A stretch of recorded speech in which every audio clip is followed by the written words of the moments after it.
Belajarlah ilmu sebelum kalian nanti diperlukan orang. Qabla an yuftaqara ilaikum itu sebelum kalian diperlukan orang. Ingat, santri itu, masyarakat itu taunya santri itu serba bisa. Kalau bahasa Tabalong serba kawa ya. Tabalong dengan bumi serba kawa, kawa menggawi, kawa apalagi lah itu istilahnya. Santri itu kayak itu. Masyarakat taunya ente bisa khutbah, ente bisa ceramah, ente bisa ngajar fikih, ente bisa ngajar hadis, ente bisa ngajar tafsir, ente bisa ngajar usulul fiqh, ente bisa ngajar qawaidul fiqhiyah, ente bisa ngajar mustalahul hadis, ente bisa ngajar irjalul hadis, takhrijul hadis. Banyak ilmu. Ente bisa ngajar faraid, ente bisa ngajar ilmu bahkan tentang haid pun ente bisa. Itu masyarakat tahunya santri itu serba bisa. Terus apa yang kalian persiapkan? Makanya ta'allamul ilma qabla an yuftaqara ilaikum. Belajarlah kalian ilmu, pelajari ilmu sebanyak-banyaknya sebelum kalian nanti diperlukan orang. Nanti akan ada orang datang ke inti nanya tentang zakat, datang ke inti nanya tentang puasa, nanya tentang haji, nanya tentang umroh, nanya tentang wakaf, nanya tentang ini, tentang itu. Makanya Abi bilang apa sama kalian? Belajar Fathul Qorib kalau fikih untuk keperluan diri kalian pribadi cukup Safinatun Najah, tak usah banyak-banyak. Tapi ketika kalian diharapkan oleh masyarakat Fathul Qorib, jangan gak hatam. Fathul Qorib hatam dalam artian hatam paham. Hatam paham, jangan hatam berkali-kali tapi gak paham-paham. Abi sering bilang apa sama kalian? Kalau belajar kitab matan, baca syarahnya. Belajar Safinatun Najah, baca Nailur Roja. Baca Fathul Qorib, baca jurinya. Baca Fathul Mu'in, baca I'anatut Talibin. Itu seperti itu. Ente Fathul Qorib enggak hatam tapi enggak paham.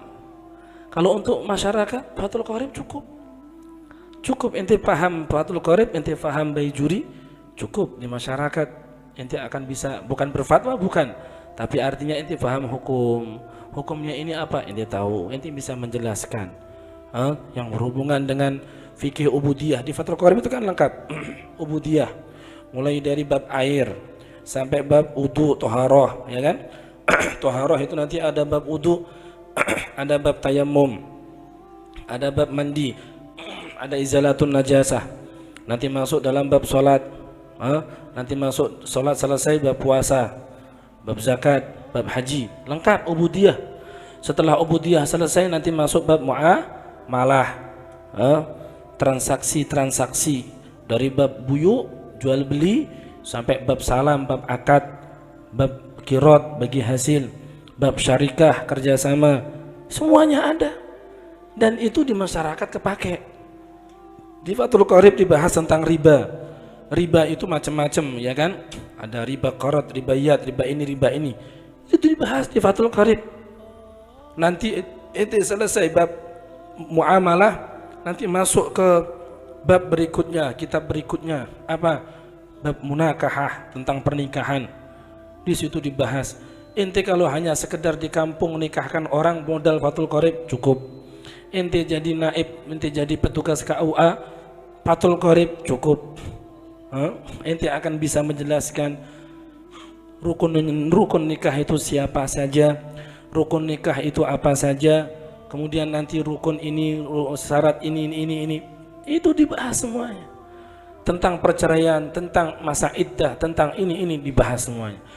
Bab munakahah selesai, nanti di Fathul Qorib juga ada istilah bab jinayat. Bab jinayat, apa bab jinayat bahasa kitanya apa?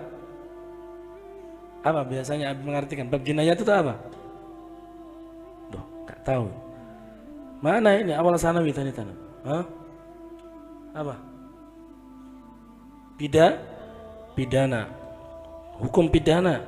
Pidana menurut Islam syariat, bukan pidana menurut kita, negara kita yang bukan negara Islam. Nah, di situ cukup, makanya cukup Fathul Qorib. Tapi syaratnya seorang santri bisa dikatakan cukup, dia cukup artinya paham Fathul Qorib, benar-benar paham jika dia hatam juri. Inti baca Fathul Qoribnya, inti baca bejurinya. Cukup, insya Allah cukup. Inti jadi di kampung, inti ditokohkan masyarakat, inti jadi kiai kampung misalkan, cukup, sudah cukup itu. Orang tanya masalah zakat, inti jawab di situ ada. Inti orang nanya masalah zakat apa, ada semua kan di Fathul Qorib itu.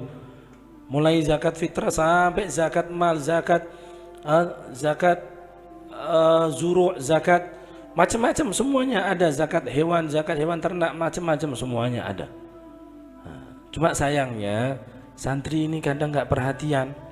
Nanti ketika kalian pulang baru sadar. Habis sering ketemu sama teman, ketemu sama kita, apa curhatnya? Ya Allah, nyesel anak di pondok dulu, kenapa anak gak banyak baca. Wah, akhirnya di kampung dia jadi kiai.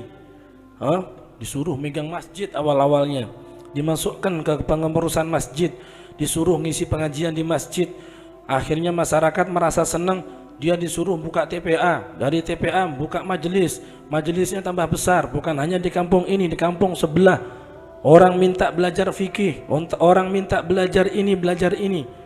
Akhirnya nyesel karena nggak banyak baca di pondok, nggak banyak belajar di pondok. Makanya ta'allamul ilma qabla an yuftaqara ilaikum. Seandainya kalian paham fikih, kemudian kalian jadi nanti misalkan jadi pembekal, maka jadi pembekal yang masya Allah alim. Inti jadi pembekal alim, mantap itu. Inti jadi pembekal misalkan, inti jadi PNS, inti kerja apa, alim, masya Allah. Makanya di sini katakan ta'allamul ilma qabla an yuftaqara ilaikum. Belajarlah ilmu sebelum kalian diperlukan orang. Apalagi yang masih di kampungnya nggak ada orang alim. Oh, lo kalian nanti ditunggu sama masyarakat. Ditunggu sekalian di masyarakat. Ditunggu lo, bener ditunggu. Ditunggu kalian, ingat ditunggu kalian. Nanti masyarakat ada masalah apapun datang ke kalian. Makanya persiapkan dari sekarang.